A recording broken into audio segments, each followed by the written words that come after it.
Salam, selamat pagi Bapak Ibu Saudara-saudara yang dikasihi oleh Tuhan Yesus Kristus. Mari kita mengawali hari ini dengan penuh sukacita dan kita membaca merenungkan firman Tuhan. Saya mengajak kita memulainya dengan berdoa. Mari kita berdoa. Urapi hati dan pikiran kami ya Tuhan, ketika kami hendak membaca dan merenungkan firman-Mu. Kuasa Roh Kudus yang menyertai dan memberkati kami dan memberikan kami hikmat, supaya kami mengerti firman-Mu. Di dalam nama Tuhan Yesus Kristus kami berdoa. Amin. Bapak Ibu Saudara-saudara yang dikasihi oleh Tuhan Yesus Kristus, ayat firman Tuhan yang menjadi dasar kepada renungan kita terdapat di dalam kitab Ayub 11, ayat 1 hingga ayat yang ke-20. Dan ayat yang menjadi sorotan pembahasan kita adalah pada ayat yang ke-13 sampai ayat yang ke-15. Demikian bunyi firman Tuhan. Jika engkau mau menyusun hatimu dan merentangkan tanganmu kepadanya, jika engkau menjauhkan kesalahan yang ada di tanganmu dan tidak membiarkan kejahatan berdiam di tendamu, maka pasti engkau akan dapat mengangkat mukamu tanpa noda. Engkau akan tegak dan tidak takut.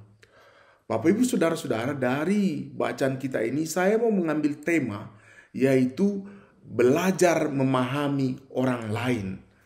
Bapak Ibu Saudara-saudara, bacaan kita dari kitab Ayub pasal 11 ini menceritakan tentang salah seorang sahabat Ayub yang bernama Zofar, yang menegur Ayub karena keluhannya dan mempertanyakan dosa dan kesalahannya terhadap Allah.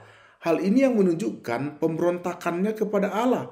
Zofar menganggap bahwa Ayub hanya di luarnya saja kelihatan taat kepada Allah, tetapi dia menganggap bahwa di dalam hatinya Ayub melawan Tuhan. Zofar percaya bahwa Tuhan akan memberkati orang yang benar, dan oleh karena itu Zofar juga menganggap bahwa penderitaan Ayub adalah akibat dari ketidakbenaran perbuatannya. Ayub menderita karena dosanya, oleh sebab itu dia dianggap sebagai orang yang munafik. Namun, Bapak Ibu Saudara-saudara, kita perlu berhati-hati untuk tidak jatuh dalam perangkap pemikiran yang sempit seperti Zofar ini. Allah kita adalah Allah yang Maha Kuasa dan pengetahuannya melampaui segala sesuatu. Pada ayat yang ke-7, terkadang kita tidak bisa sepenuhnya memahami alasan dibalik penderitaan seseorang atau memahami alasan dibalik situasi yang mereka sedang hadapi. Tujuan Zofar sebenarnya baik, yaitu untuk mengingatkan Ayub, tetapi ternyata tidak tepat sasaran. Malahan semakin menambah beban bagi Ayub. Oleh sebab itu, keinginan melakukan sesuatu yang baik memang perlu, namun ternyata itu tidaklah cukup. Diperlukan kemampuan untuk merasakan apa yang sedang dialami dan apa yang sedang dirasakan oleh orang lain. Sebab dengan demikian, kebaikan yang kita lakukan akan berdampak dan tepat pada sasarannya. Bapak Ibu Saudara-saudara, bukankah dalam kehidupan kita, terkadang kita menemui sikap seperti teman Ayub, Zofar ini, atau mungkin kita sendiri seringkali menjadi seperti teman Ayub ini, yaitu Zofar itu. Seringkali kita melihat hal seperti ini terjadi dalam interaksi kita dengan orang lain. Ketika kita cepat memberikan penilaian atau ketika kita cepat memberikan saran tanpa benar-benar memahami situasi yang mereka sedang alami. Kita dengan cepat menyimpulkan segala sesuatu, bahkan menghakimi tanpa memahami dan mencoba mengerti apa yang dirasakan oleh orang lain. Mungkin ketika kita menasehati teman kita atau memberikan masukan, tujuannya baik, tetapi sayangnya kadangkala tidak tepat sasaran. Kita tidak memahami duduk persoalan, tidak memahami kondisi yang dialami, serta pergumulan yang sedang dihadapi, dan kita hanya melihat dari sudut pandang kita saja.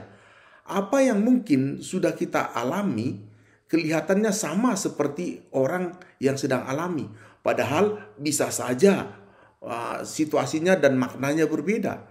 Zofar memberikan saran agar Ayub menyusun hatinya, bertobat dan mengharapkan pemulihan pada ayat 14 sampai ayat yang ke-16. Namun saran ini datang tanpa sensitivitas terhadap kesulitan, pergumulan, persoalan yang sedang dialami oleh Ayub. Ketika seseorang berada dalam penderitaan, mereka seringkali membutuhkan dukungan dan membutuhkan pengertian, bukan hanya penilaian atau bukan hanya sekedar nasihat. Sebagai orang Kristen, kita dipanggil untuk berempati. Ini berarti mendengarkan dengan penuh perhatian atau berusaha memahami pengalaman orang lain dan memberikan dukungan yang tulus. Empati memungkinkan kita untuk lebih memahami perspektif orang lain, pandangan dan perasaan orang lain, dan menawarkan bantuan yang lebih bermakna. Kita semua dapat belajar dari kesalahan Zofar dalam berinteraksi dengan Ayub. Seringkali kita mungkin merasa terdorong untuk memperbaiki situasi dan memberikan nasihat tanpa benar-benar memahami apa yang sedang dihadapi oleh seseorang. Sebaliknya, marilah kita berkomitmen untuk menjadi pendengar yang baik dan lalu memberikan dukungan dengan kasih. Ingatlah bahwa kita tidak selalu mengetahui keseluruhan cerita atau mengetahui keseluruhan motivasi di balik tindakan seseorang. Mengerti dan mendukung satu sama lain memerlukan kerendahan hati dan kesediaan untuk belajar. Kita dipanggil untuk menempatkan diri dalam posisi orang lain, berusaha merasakan apa yang mereka rasakan, sehingga dapat merespon dengan kasih dan kepedulian. Seperti pepatah mengatakan, jangan mengukur sepatu orang lain dengan kaki kita. Untuk itu, mulailah belajar memahami orang lain. Jangan terburu-buru menghakimi dan menilai permasalahan dari sudut pandang kita. Dengan begitu, kita akan berdampak dan menjadi perpanjangan tangan Tuhan untuk sesama. Semoga kita semua dapat menjadi saluran kasih dan pengertian dan memberikan pengertian Tuhan dalam kehidupan kita sehari-hari. Dan terus berdoa agar Tuhan memampukan kita untuk memahami dan untuk menyayangi sesama kita seperti yang Allah lakukan terhadap kita. Kiranya kita dapat menjadi saluran berkat dengan memahami orang lain. Demikian firman Tuhan. Terpujilah Kristus. Amin. Mari kita berdoa. Firman-Mu yang kembali mengajarkan kami untuk kami dapat belajar melalui peristiwa Zofar yang terlalu cepat untuk menilai, memberikan nasihat, sementara dia tidak mengerti apa yang sementara dialami oleh orang lain. Biarlah kiranya kami juga boleh belajar, dapat mendengar, merasakan, berempati terhadap apa yang dialami oleh orang lain, sehingga kami dapat mampu untuk merasakan, memberikan solusi, jawaban yang terbaik, menolong orang lain dan menjadi berkat bagi orang lain. Di dalam nama Tuhan Yesus Kristus kami berdoa. Amin.